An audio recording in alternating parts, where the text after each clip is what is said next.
All right. Good morning, everybody. It's Wednesday, June 17th at 9 a.m. AJ, will you lead us in the Pledge of Allegiance? Pledge allegiance to the flag of the United States of America and to the republic for which it stands, one nation under God, indivisible, with liberty and justice for all. All right. We will kick it off with public comment. Anybody in the crowd have anything would like to say? Anybody online, please raise your hand or comment in the comment section.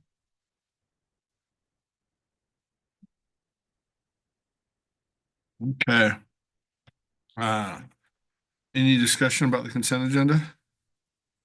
No, I Nope. make a motion to accept the consent agenda as presented.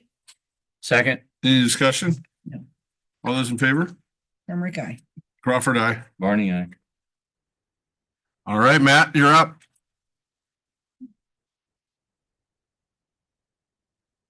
I know you haven't been here in a while, so Thank you for having us. we've When I say us, we have AJ Crawford from the Sheriff's Department as our emergency manager and Don Tashida from Oregon Department of Forestry. And he is our rangeland coordinator for the region. And so what I asked to be on the agenda is obviously I'm Matt Smith. I'm the fire chief at Crook County Fire and Rescue, which is a fire district. We cover 450 square miles of Crook County. And the rest of the county does not currently have structural fire protection, but it has different types of wildland fire protection. And there's a limited amount of the county that doesn't have any fire protection at all, which we call the unprotected. And so I just wanted to just briefly go over how we deal with fire out in that unprotected and underprotected areas of Crook County.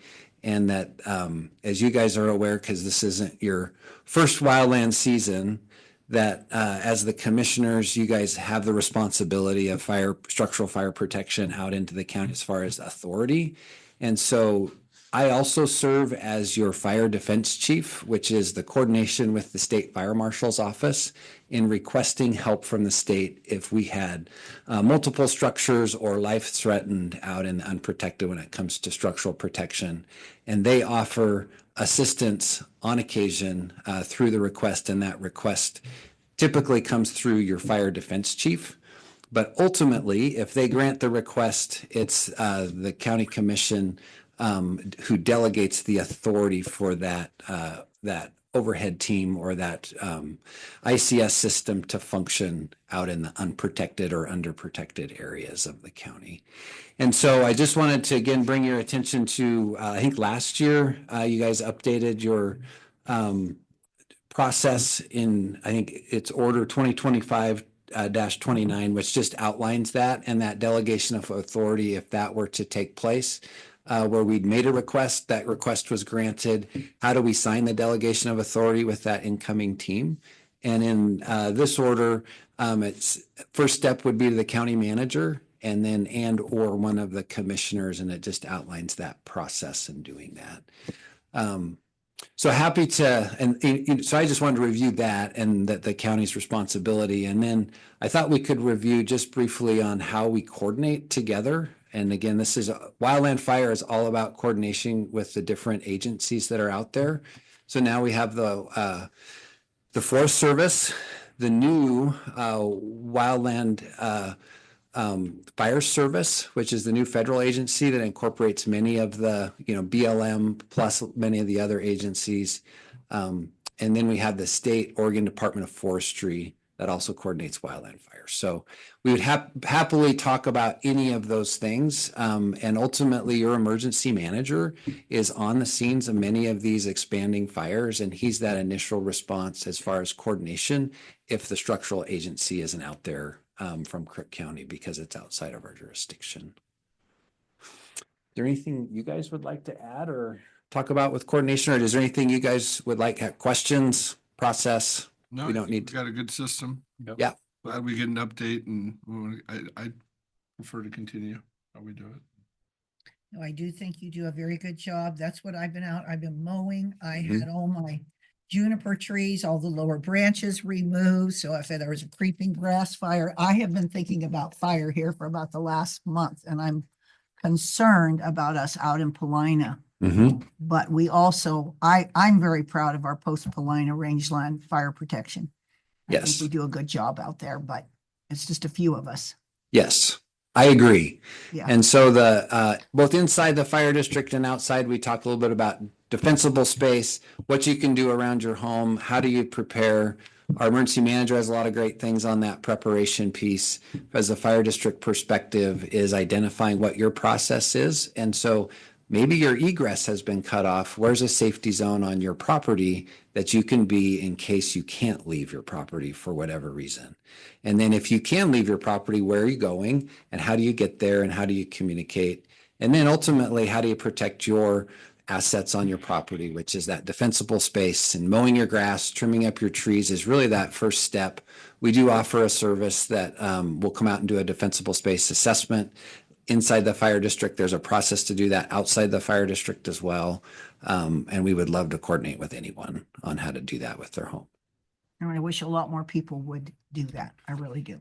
Yeah, there's been a significant uptick. We've done many assessments inside the fire district. We currently have a program that we can do some defensible space work around homes for people that need some help with that. And so you can always send people to the fire district. Our fire prevention technician regularly goes out and is doing work project at people's homes. We can spend up to 2 to 3 hours trimming up trees and doing that in that immediate defensible space range around their home, just to make sure we're trying to mitigate the issue. Thank you. Yeah, thank you guys for your time. Well, in the past, haven't we had an official dedication or order or something that delegates you as that position? No, so the way the system, so the mutual aid system works through the state fire marshal's office. The state fire marshal, again, is mostly focused on structural protection. That's their area. And then the Oregon Department of Forestry focuses on the wildland component. So when it comes to structural fire protection, there is a county fire defense chief, and we have a pretty simple county where we really only have one fire protection district in the county. Alfalfa does overlap just slightly, but we pretty much just have the one. And so it ends up to be me by default. In a more complicated or complex county, such as Deschutes, that position is elected from the other fire districts every year. But here it's just defaulted back to me. What you remember, Commissioner Barney, is that the county used to delegate the authority to me to sign off on that authority for the state fire marshal to function. But we moved away from that process last year. At my recommendation, I think this is a better process to make sure the commission is involved. And really, some of the politics that go with the requests can play out, I think, more efficiently that way than it was in the past. If it's okay, I'll jump in real quick. So last year, the board did adopt a new order that superseded the 2022 order. I'm looking at the 2025 order right now, and it does specifically refer to the 2025 season. Mm-hmm. So Eric, I might lean into you a little bit here, but we might have the board just make a motion confirming that they want that order to continue through the 2026 season, and then at the next meeting have an updated order to more broadly refer to this fire season and future fire seasons. Yeah, I agree with both options. Ideally, have an updated order, so that can be recorded in the clerk's office, but in the meantime, I think making a motion and getting it in minutes will be sufficient. Back in front of you. So do we need a motion at this time for action, or how do we? So the way I understand it, it was you would be the first, and then dependent on the area, because like I say, Seth doesn't know Paulina, you know your area, Brian knows his area, I know mine. That was kind of how we were going to work it, is what I thought. But you were the first guy.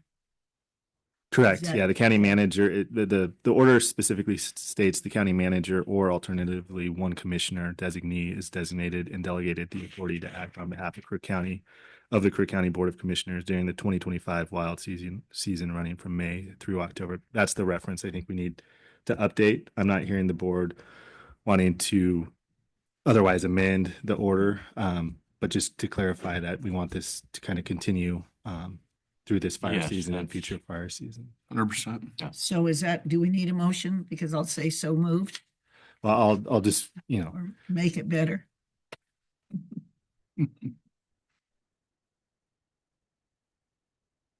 Is there an order like we can just say? yeah, well, I would, update? yeah, I would Okay. maybe a motion that references that order number. I make a motion to update our order number 2025-29 in the matter of the delegation of authority for the 20, and I'm going to say 26 wildfire season. Second.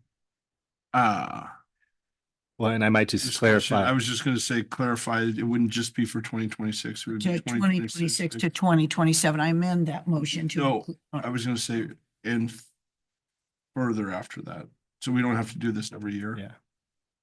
So eliminate the date. So what I might suggest is the idea would be that we would have an order that would be memorialized in the clerk's office, and that order can then formally adjust the days longer for the immediate future of between now and 2 weeks from now.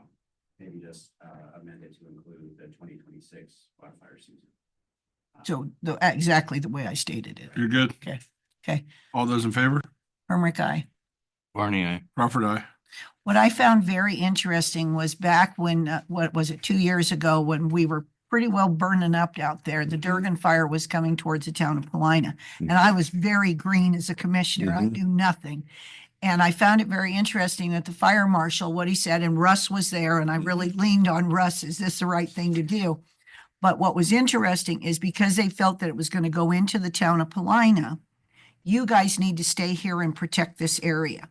So what they did is by signing this authorization, it was allowing different areas of Oregon to send in teams to structurally protect the town of Paulina. And so we had different from the different areas of Oregon coming to protect us. And I just found that very interesting because it's something you don't know until all of a sudden you're presented with it. But Yeah. how much you all intricately take care of all of us. There's a lot of coordination, and what you're specifically talking about is a conflagration where the state fire marshal goes to the governor and asks to fund assistance to an area that's in significant need. The Highland Fire was an example of that inside the fire district last year. The state fire marshal then, through their mutual aid coordinator, which is a position in the state fire marshal's office, brings in that team, coordinates with the locals, and then they take over the authority of the incident for structural protection, and then they melt in with the wildland agencies in coordinating the overall event. And I'd just like to give a shout out to our state fire marshal's office, who the state fire marshal was just here 2 weeks ago to have lunch, just to say hello, to tie in coordination for an upcoming wildfire season, which, as you guys know, as a department head, to do that in a smaller county is outstanding. And so kudos to her for doing that. And then our mutual aid coordinator is very active, both in contacting our emergency manager and contacting myself on what assistance may be needed. So they do a great job at the No, state fire marshal's No, I office. admire all of the coordination that you have. Yeah. Thank you for it. Thanks, Matt. All right. Thanks, Thank you, Matt. guys. John?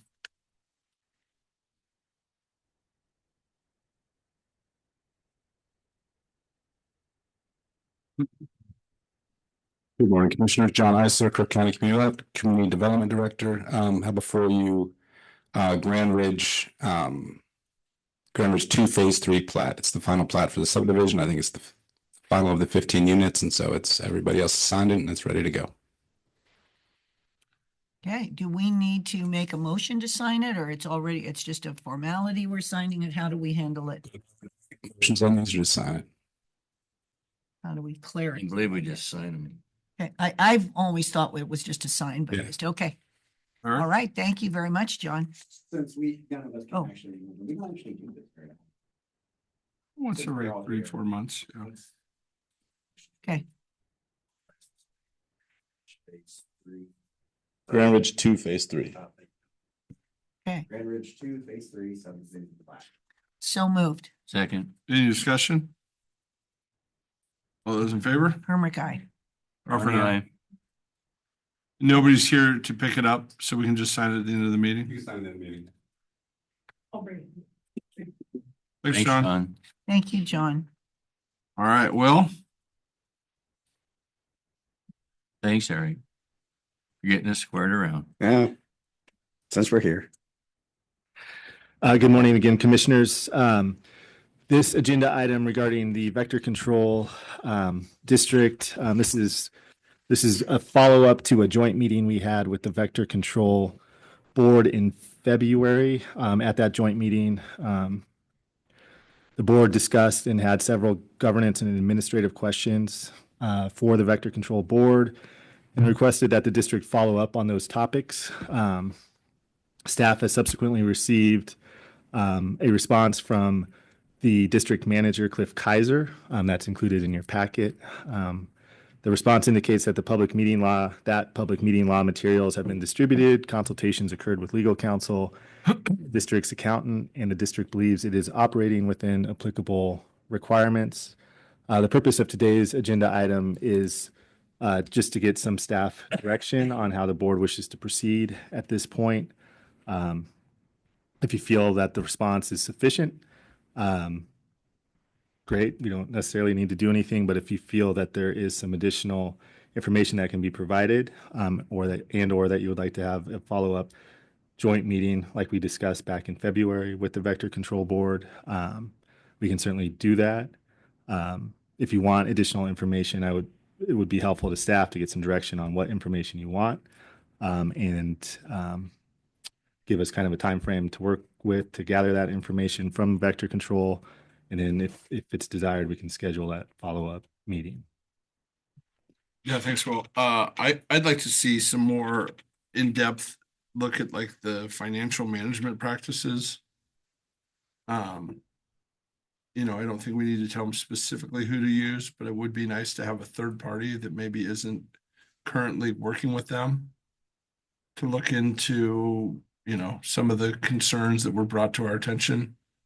Like bank accounts and how credit cards are used, and the fact that the manager is a contractor, but acts as an employee and, buys lunch for them at meetings. And, I think we need to do the job that we're set to do to kind of overlook their financial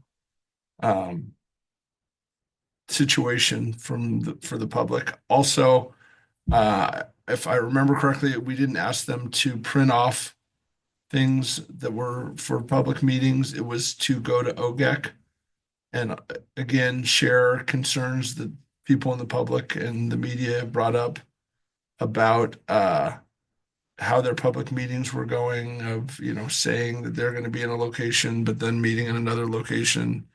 There was a few very specific things that I would like them to call OGEC and give them a laundry list of concerns that people had and see what their thoughts are on that. And so I think they could do quite a bit better job of answering those questions.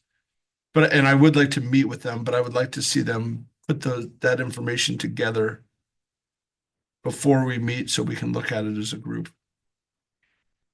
I think we do need documentation on how they've taken their public meeting. Like he said that he distributed the material. How are they using that material? What changes have been made? The other thing is he states that the accountant and the legal feel that everything's okay. I would like to see a written opinion from the accountant and legal that why they feel that the practices have been going on are okay. I mean, I understand, but basically we're going on hearsay. And everything that Seth has said, I totally do agree with, but we do have some concerns. We are the overseer, and I do think a joint meeting, once they address these different things, would be very timely and needed. And I would like to see them all take the ethics training. It's not that big a deal. You can go online That's a and do really it. good idea. And I think that they should do it because there's a lot of things you think are right, but then when you take this, there's nuances that you don't realize you're doing that you are, not because you mean to, but it just happens. So that would be my guidance there. No, I agree. I think they just need to step it up and understand what they're doing and the implications that some of the problems that have arisen from the way they're operating and educate them on the proper methods and ways to do things. So what I'm hearing is, I wrote down a list of items that I'm hearing the board think, some items that the board thinks would be helpful to have the opportunity to review. If this sounds good to the board, I will send them a letter requesting that information. I think it's important that we kind of keep some momentum on this. So are you guys comfortable with me asking for that information within 30 days, or you think 60 days is more reasonable? What? I think they've been presented with this and I don't see any reason why they can't answer in 30 days. I think I think that this has that's- been going on They've long known enough, about it, yeah. and we need it timely done. So in my opinion, 30 days is generous, but maybe I'm wrong. Nope, What do you two think? I'm fine with I it. totally agree. And the only thing I would add is, I think in addition to the specifics we brought up, I would expand it to grievances and different things that people have brought to their attention. So we don't miss some aspect of it.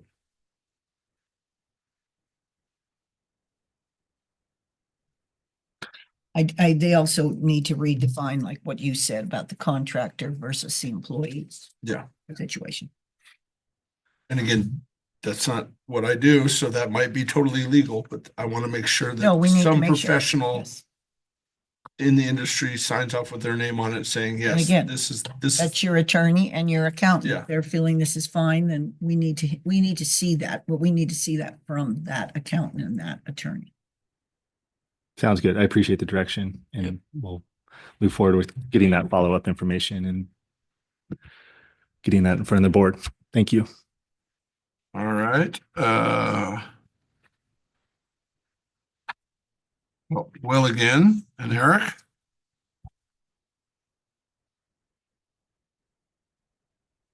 Eric? Eric, yeah. Up and down. I'm happy to kick this one off. Eric, feel free to jump in if I say anything wrong or start to flounder. But PLA 1 Road District has requested, or two members of the PLA 1 Road District Board have requested to be reappointed to that road district's board. Their terms previously expired, but they are the only two who have expressed interest in being reappointed to that board. So in your packet, you have their letters of interest in being reappointed. Eric, I'll let you weigh in on whether or not there's any specific process we need to follow in terms of appointment to a special district board like this. My understanding is there's not necessarily a special process, but the board does have the authority and responsibility to appoint members to the special district board. Correct. What the county has done in the past is execute an order saying these people are appointed. I don't remember if for this particular type of board, they need to take a oath of office.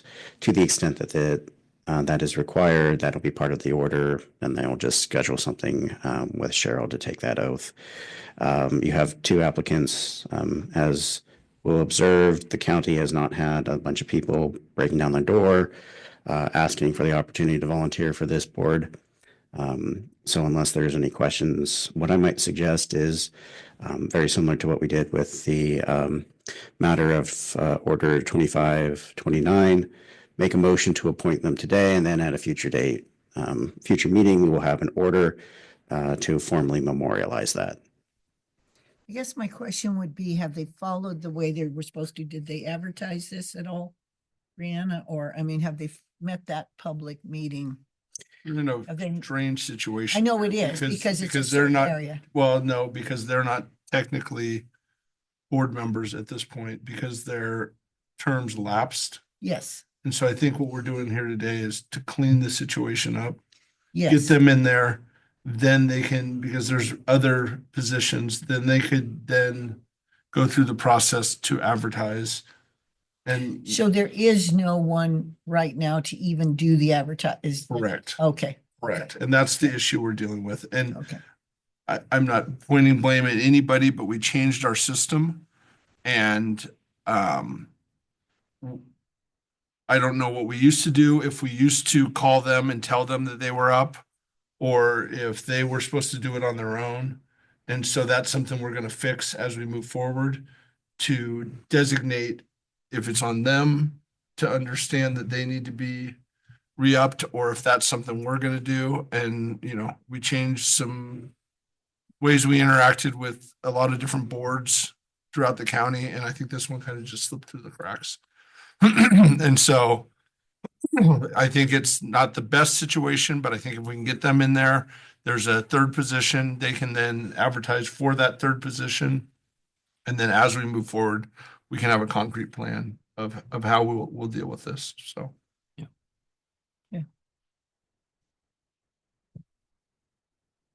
Or should the motion be for the 3-year term for each of them? That's what they've been asked, or that's what they have asked for.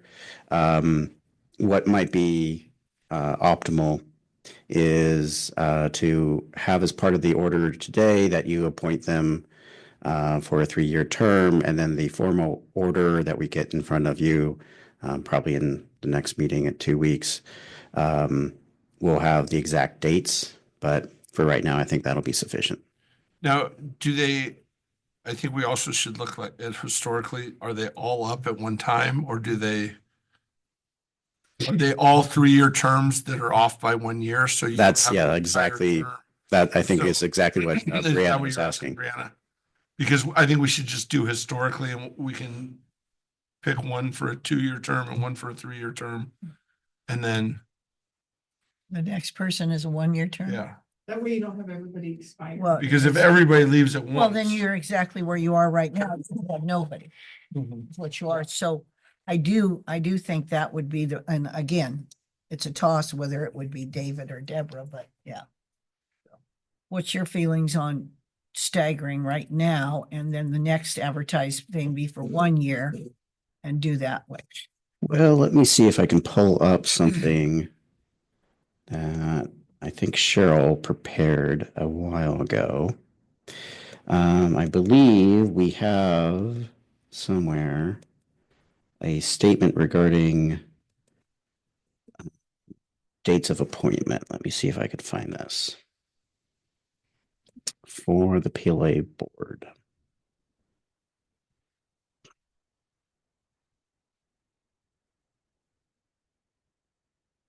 Microsoft. I just had a software update, so my tiny little laptop's a little slow. All right.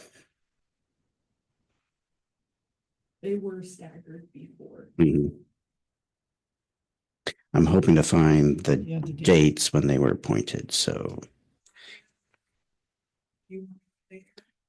so here is what I have. Let's see.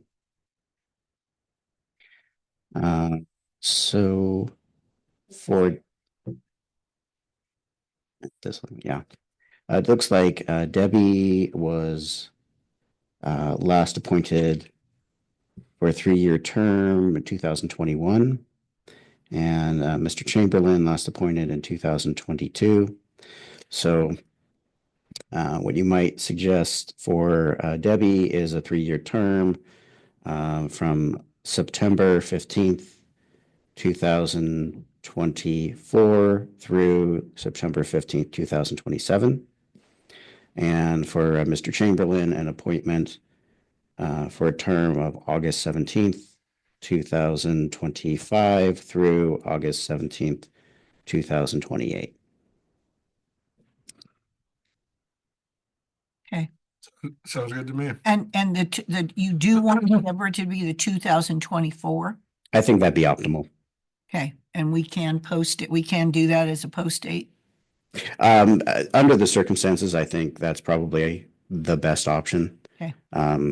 As far as I am aware, and I haven't heard any contradictory information, they have nevertheless continued to operate despite the expiration of their formal term. And so appointing them for a 3-year term, backdated to the expiration of their prior formal term, I don't believe is going to prejudice anyone in the district from applying for the other vacancy or at a future vacancy.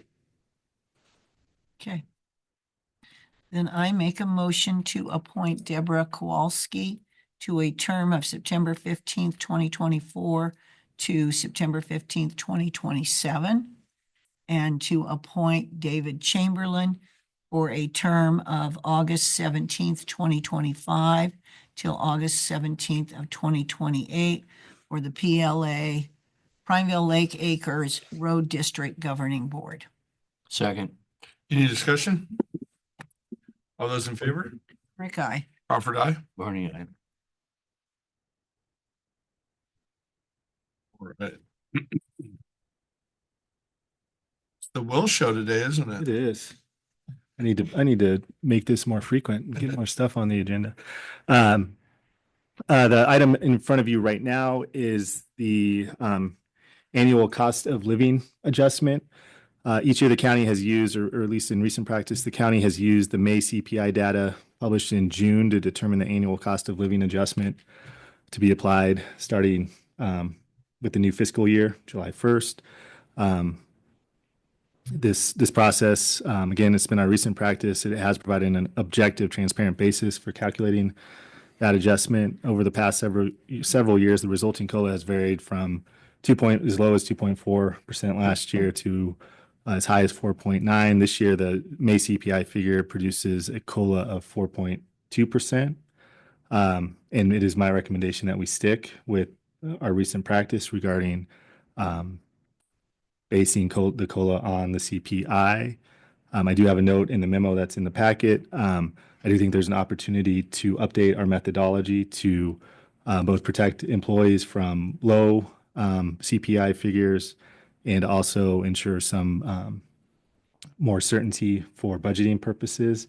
And I'd like the opportunity to bring that discussion to you guys in January when we start our budget planning process for fiscal year 28.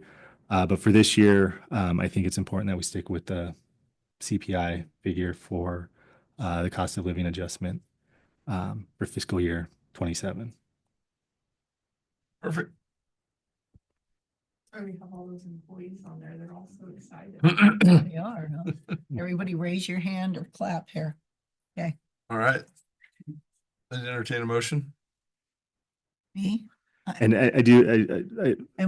So on the second thing on the direction, because I do want to change the way we analyze this, and like you say, you're talking about it in December or January, is do we need to make a motion of how we feel the new direction should go, that we either study the 3-year average, we want to put it in before we start budgeting? How do we? No, you don't. I don't think you need to address that right now. So I it's just just the matter. I would like to bring some options to the board Okay. at a future date, closer to the budget planning process for the next fiscal year. For now, we just need a motion to approve the cost of living adjustment of 4.2% for non-represented employees for fiscal year 27. So moved. Second. Any discussion? All those in favor? Rick, I. Crawford, aye. Barney, aye. Okay.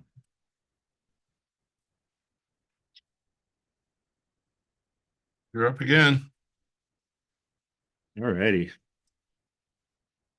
We're finally here to discuss the core services project that we've been working on for a while now. As you're fully aware, we've had multiple special meetings with almost all of the county departments to discuss their specific core service description. In your packet today is a final work product that combines all of the department's core service descriptions.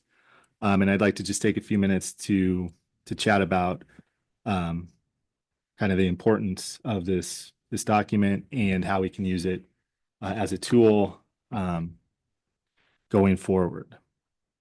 So just some quick, where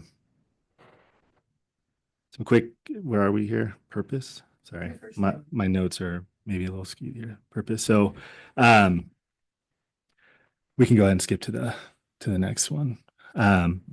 So I wanted to chat about why we did this work. So this work was undertaken to provide a countywide assessment of the essential services delivered by each department. The goal was to clearly define the county's core service obligations, improve transparency, and strengthen long-term budgetary and operational planning. The report that's included in the packet also distinguishes between services that are mandated by law, mainly state law, and services that are discretionary and tied to local priorities, community expectations, or operational efficiency. I think it's important for us to highlight that distinction between mandatory and discretionary services because it gives us a more consistent way to understand what must be sustained, where flexibility exists, and how limited resources can be aligned with both local, or rather legal obligations and county priorities. And again, this work was done not only to ensure that service delivery aligns with board expectations and priorities, but it was also done to give departments an important planning tool and also to be more transparent with the public about all of the critical local services that the county provides the citizens of Crook County.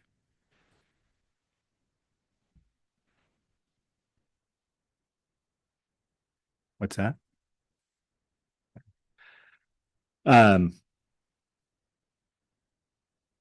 So again, this framework that's outlined or provided in the final report, it matters because it creates a standard way to understand how county resources are allocated in support of essential government functions. It helps clarify the relationship between legal obligation, service levels, and funding sources. It also highlights the financial and operational interdependencies across departments, especially where mandated services rely on restricted funding streams or internal cost allocation models. In practical terms, this work moves the conversation beyond just line items in a budget. It connects funding decisions to actual service delivery, compliance requirements, and long-term sustainability. So just a quick note about what is included in that final report. So there's an executive summary overview of Crook County government, some guiding principles and service standards descriptions. Then there is a core service statement or description for each of the county's departments. We've also included for reference an organizational chart, contact for each department, and then a restatement of the Board of Commissioners' goals and priorities as adopted for fiscal year 27. Moving on. As I've noted, this document provides several key benefits. One of them is to departments.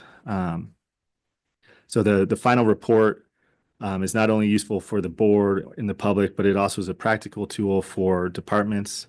It provides a framework that helps define their service areas in a common format, connecting staffing and operational needs to service outcomes, and supports stronger budget development and budget requests. The report specifically reflects planning elements such as 5-year financial forecasting, internal service cost recovery, annual and supplemental budget oversight, and long-term operational planning. It also helps departments think more clearly about long-term strategic needs. So it's an important tool for departments to be able to use as they think out into the future and more in the short term about budget requests and budget planning. It's also an important, you can stay on that slide for just a minute. It's also an important tool for the board, for the organization as a whole. This report creates a shared structure for evaluating service priorities and sustainability. It provides a clear basis for policy direction, prioritization, and resource allocation. It is also important as it helps leadership and departments work from the same framework when considering service level, future demands, and operational trade-offs. The report specifically states that it is intended to assist the Board of Commissioners and county leadership in evaluating service priorities, managing fiscal constraints, and ensuring compliance while maintaining effective service delivery to the public. And then it's also an important tool for the public. This is intended to be a public-facing document. It improves transparency by helping residents understand the wide range of services services Crook County provides and how these services support safety, infrastructure, compliance, public health, and quality of life. The report especially identifies transparency and public accountability as a key purpose of the work, and a tool for us to improve communication with the public and staff about the critical services the county provides. And then lastly, in terms of key benefits, it's also a long-term planning tool, and it's intended to be a sort of living document. The intent is that we take a hard look at this every year, kind of as we kick off the budget planning process, so that we can ensure that the core service statements continue to reflect not only any changes to state law regarding mandated services, but also to make sure that the core services continue to reflect the board's priorities and goals. It also will support us in our long-term forecasting and planning process. Again, it's a living document, so this is not the end of the conversation. We'll have ongoing conversations with departments each year, and we can look to improve, amend, and revise as necessary, again, to reflect legal requirements and board priorities.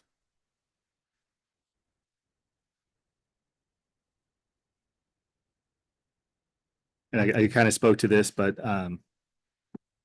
as is reflected in the final packet, or the final report that's in the packet, all departments now have a core service statement. The expectation going forward, as I mentioned, is that we will review these on an annual basis, and that the document will continue to create a standing system for improvement and adaptation as necessary.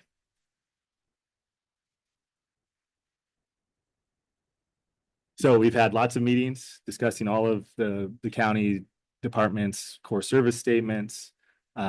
We've been able to consolidate all of those written core service descriptions into this final packet.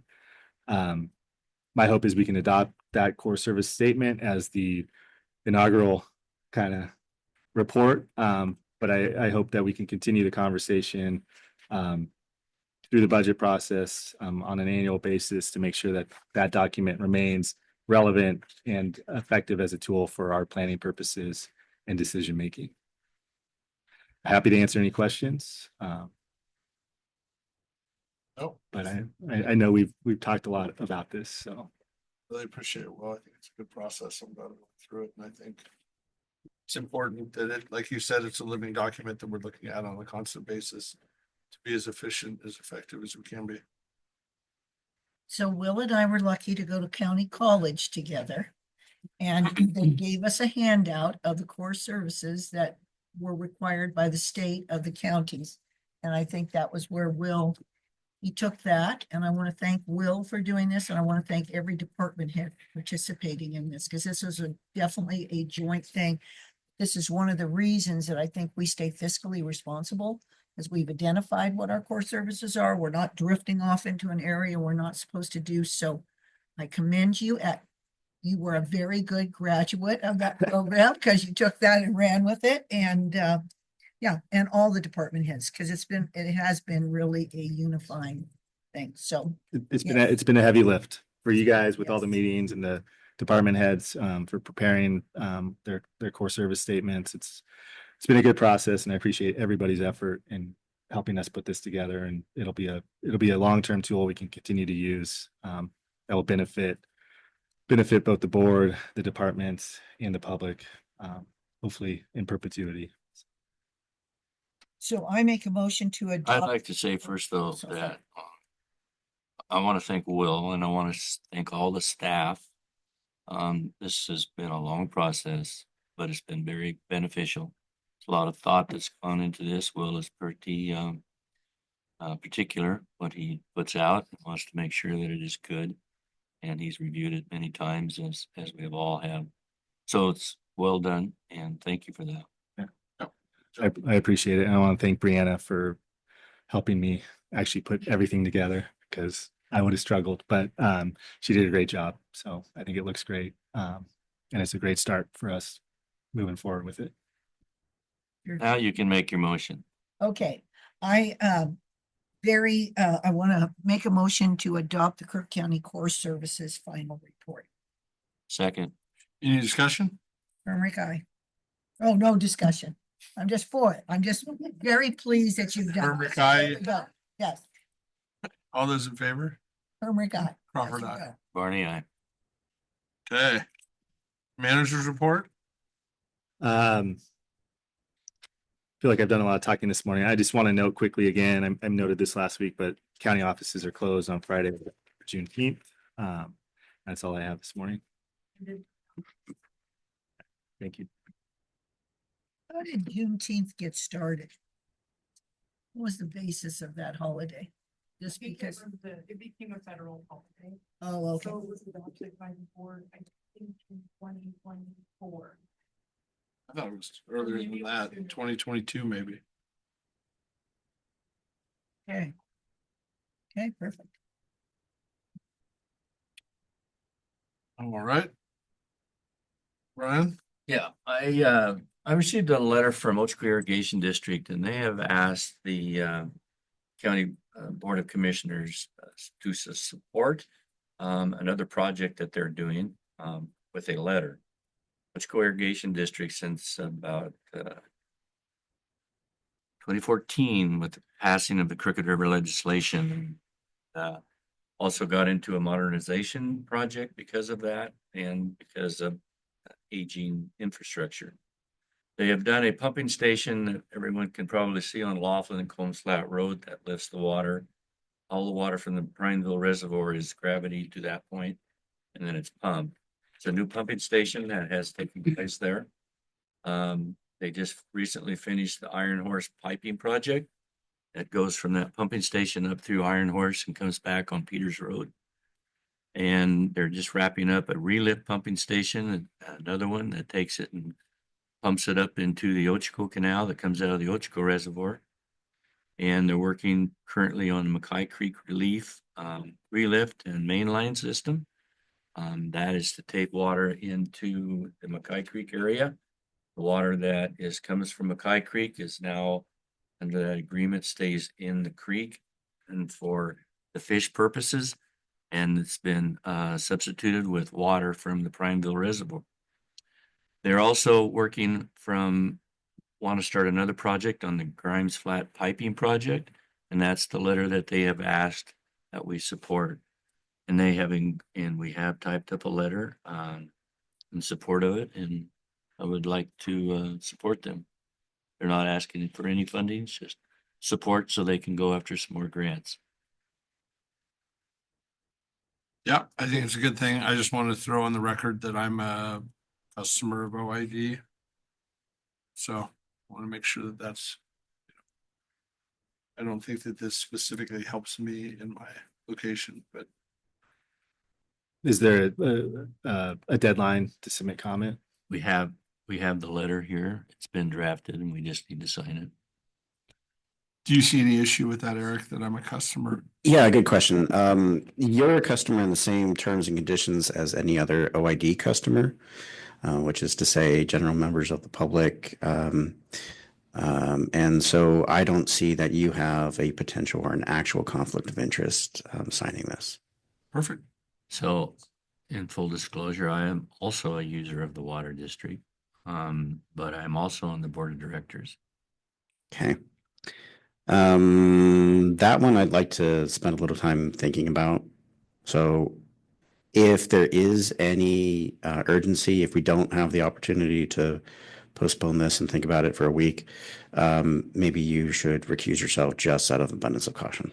Okay, I will recuse myself from doing it. So, but we could still go ahead as Seth and I could still go ahead, make a motion and vote. Because you're a quorum, right? And I am definitely not a customer of OID and my electric bills reflect that from Central Electric. So long story short, I would make a motion to support and it would be the McKay Creek. Be the Grimes. Grimes Flat, I knew piping that, project. yes, sorry. Grimes Flat pumping station. Is that a motion? That was my motion, yes. Wasn't good, but it's close. I second the motion. Okay. Any discussion? No. All those in favor? Hermrick, aye. Crawford, aye. I vote, Abstain. Abstain. I will abstain from voting. Conflict of interest. Susie, you got anything? I went and spoke to the Democratic Party Monday night at Bowman Museum. They asked a lot of questions. They were very concerned about solar, Juniper Canyon secondary access, data centers. Oh, I'm probably thinking of something. Oh, water contamination out by Sahansik Road. And it was very informative. I hope I answered their questions well, and I thank them for the invitation and the chance to speak there. That's it. Great. I would, public, anybody from the public comment? Anybody in here? If anybody online wants to speak, please raise your hand or, make a note in the comment box. Okay, I'd entertain a motion to adjourn. I so move. I second. Any discussion? All those in favor? Hermrick, aye. Crawford, aye. Barney, aye. All right, thank you, everyone.